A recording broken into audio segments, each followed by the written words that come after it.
Welcome back to the Hull City RTG, guys. It's episode uno of Season 5 as we crack on with Season 5 here at Hull. After yesterday's FA Cup final special, the result of which I'm about to spoil, so if you haven't seen it yet, go and watch it. The result in that game, of course, was Hull 1, Arsenal 4. Yeah. Didn't happen for us. So, also, unfortunately disappointing to add to that, of course, we would have gotten the Europa League spot had we won the FA Cup, which we didn't. Arsenal finished 6th in a Europa League position, meaning that because Arsenal won the FA Cup, the Europa League spot that should have gone to the side that won the FA Cup went to 7th place in the league, which wasn't us. We aimed for 7th in the season finale. We finished 8th by a point, and Wolves, who finished 7th, have qualified for the Europa League next season. So we were 1 game and or 1 point away from Europa League football this season, which makes it even more frustrating, to be completely honest. But we crack on with Season 5. We know that we want a right back and a goalkeeper to start to improve our starting 11. Lewis Potter is up to 88 rated now since the beginning of this season, so he's continuing to grow. That's since the end of last season. Long is also up to 79 as he continues to grow as well. We have a handful of players away on international duty as, of course, the Euros are ongoing currently in this save. Now, we do need first-team quality players in those right back and goalkeeper positions, and preferably quite good first-team quality players. You can see Germany and Italy made it through in that group. Austria and the Netherlands through there. England and Spain already through and now play each other in the third game there. And Belgium and France both through as well, with France certainly going to edge Sweden, you would have thought, as they will play Belgium next. So, we need, like I said, we need Premier League first team quality at right back and in goal. The problem being, my transfer budget isn't massive. I, as of present, don't have a huge amount of money available to me, about 40 million. There is about 8.5 available from the pre-season tournament. I'm looking to sell on a couple of players, but nobody hugely high in value. So I could probably get up to about 50 million total. So I may be forced into selling a star to fund the rest of our window. Now, who that star might be is up to you guys.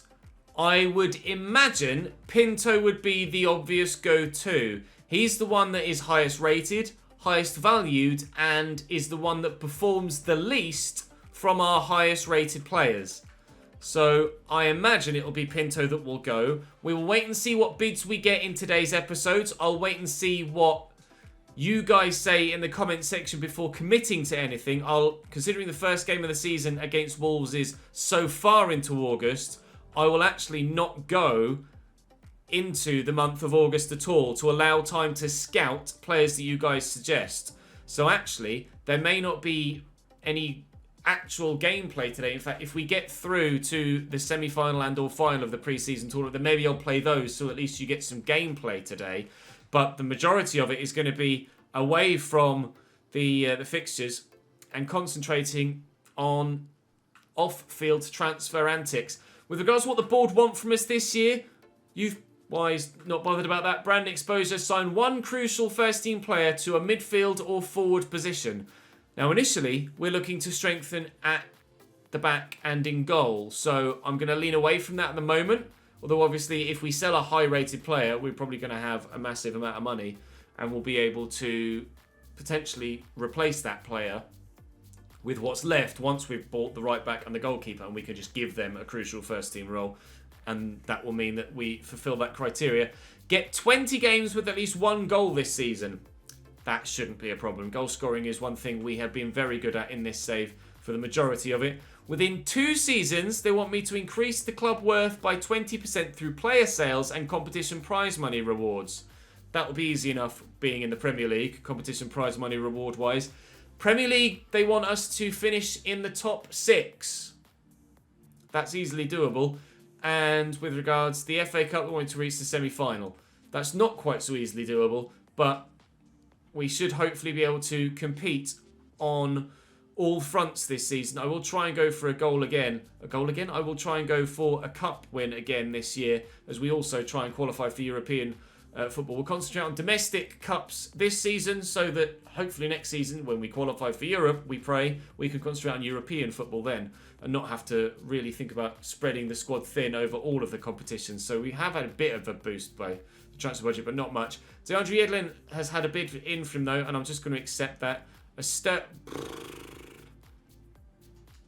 I will reject all big bids today, because I don't want to jump the gun and sell someone that you guys think should stay.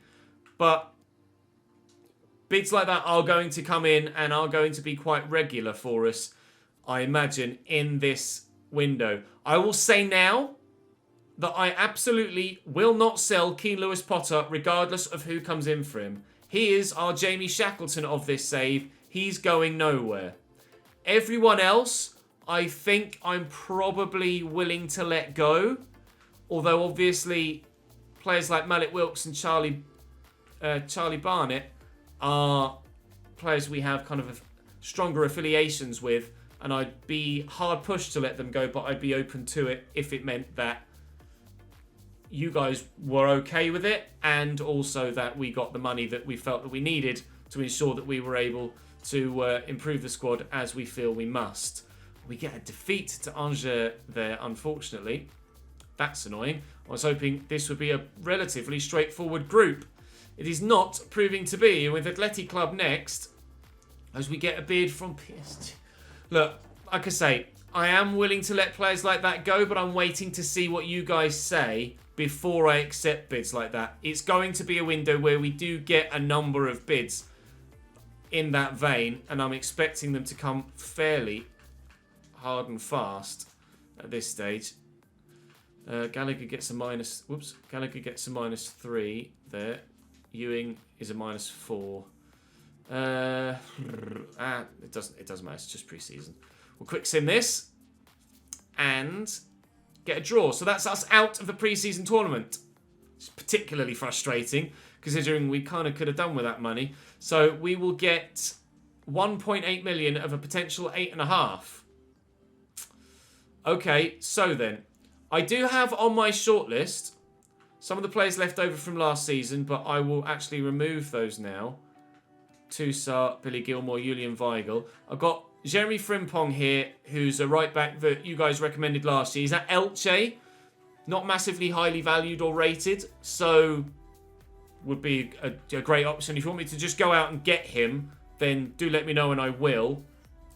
I believe this to be the Marco Reus regen. Carl Bader at Leicester. Let me just quickly check what Reus's positions are. I think his cam and centre forward he is. So this is almost certainly the Marco Reus regen. Bear with me, my Amazon delivery is here. Right, delivery collected. Sorry about that. I can't really help when the doorbell goes.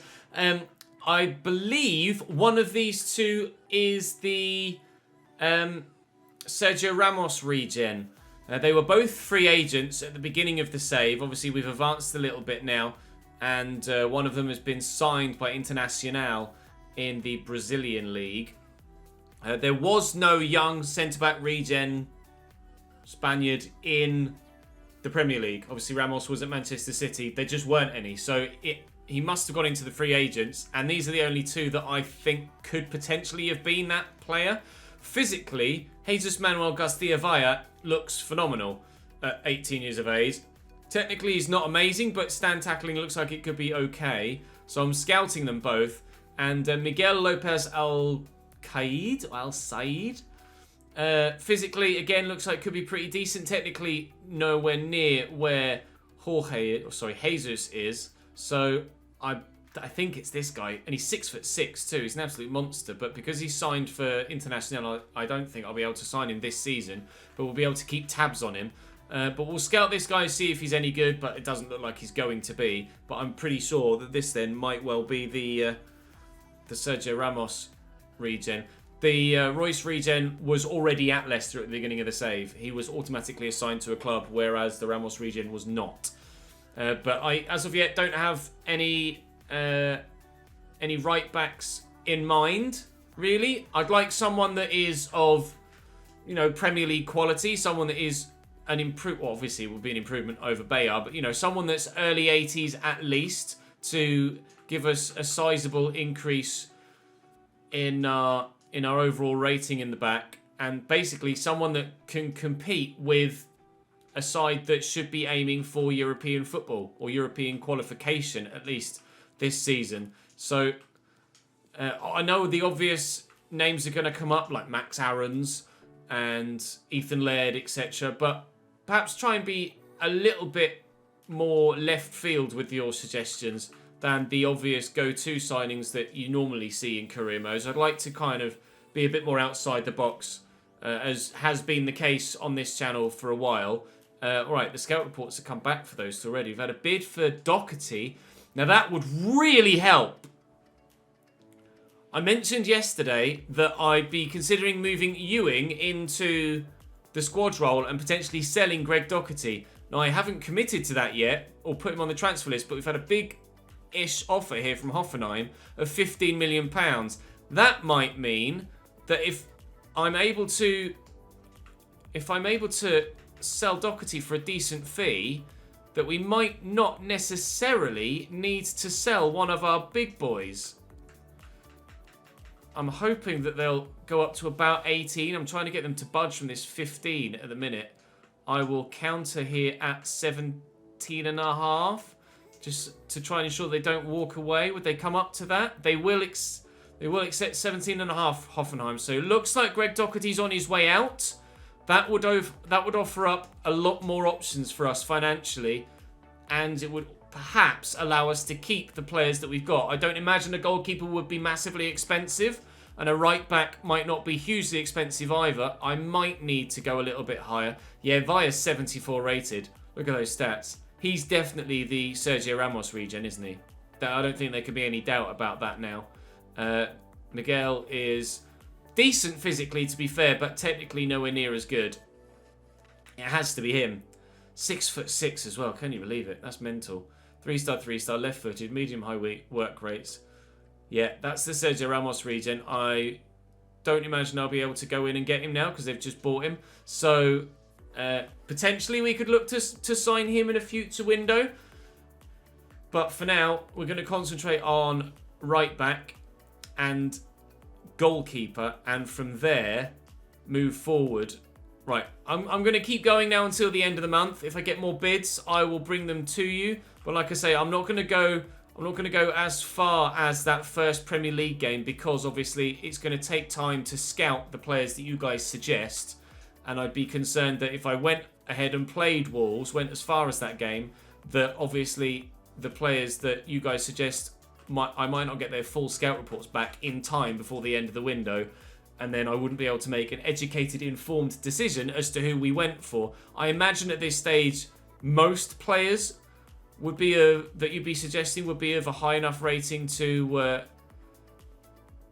I'd be able to see their stats immediately without any problems whatsoever. And they might not even need scouting. But if I'm asking you guys to go for more left field options, then perhaps some more left field options might need some genuine scouting. So Doherty is gone for 17.5, 13.5 of which has been added to my transfer budget. We're getting some massive offers for Malik Wilks. He appears to be the one that is most sought after by other large teams. We had the big bid for Sturyu that I turned down. We haven't yet seen any more interest for him.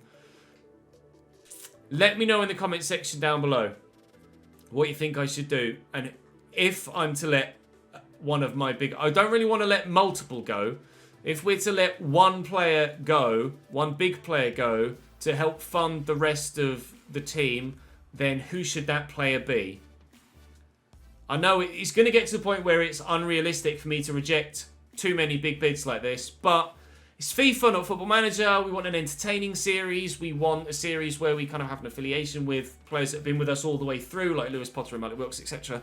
Charlie Barnett. So Pinto is still the player I'd probably lean towards most letting go, but it depends what you guys say. If you see a comment you agree with in the comment section, thumbs it up so the most popular suggestions rise to the top. Of course, leave your own comments as well.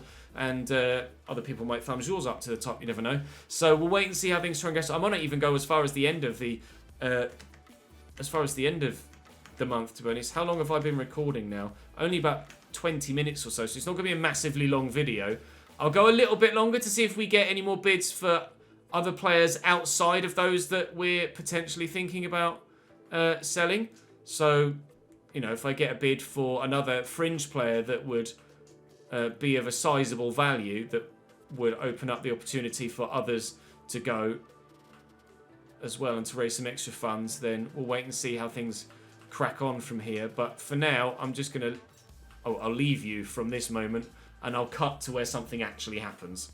Another bid for REUS, this time with someone as a make weight. It's Nadiem Amiri, 82 rated plus 80k, or 80 million even, 80k. Again, I'll reject. REUS and Wilkes appear to be the two that everybody's that keen on so far this season. 73 rated is the REUS regen. So Leicester got themselves a really decent prospect on their hands there. I'll show you his stats here so it's easier to see. Physically, pretty damn decent already. Technically, obviously, will need improving, but it's a great start for a player like that. So Frimpong at the minute is still the only right back I have. I'm expecting some fairly obvious suggestions in the comment section. I'm hoping that some of you come up with something that is a little bit more out there. But I'll advance probably another week, and then that's as far as I'll go. To show you what happened at Euro 2024, we saw that these sides were making it out of the group stage. We expected that those that had only played 2 games were going to get through, and they have done. So in the quarterfinals, Netherlands beat Germany by 2-1. Spain beat Belgium 3-0. Italy beat Austria 3-1. And England beat France on penalties to get through to the semi-finals. And then lost to Italy by 2-0. The Spanish beat the Dutch in a repeat of the 2010 World Cup final. I think it was 2010, wasn't it? Spain, Netherlands. Or was that the Euros? Can't remember now. I'm pretty sure it was South Africa 2010, wasn't it? Spain, Netherlands, where Nigel de Jong went for that crazy tackle. And in the final, Italy beat Spain by 1-0. So congratulations, any of you watching who are Italian. You've won Euro 2024. Is that a sign of things to come in real life? I'm not sure. At present, I am here on the 26th. So I will just quickly simulate this training regime. And then I'll advance once more. And we do actually have an email. It's a transfer offer for Reece Burke.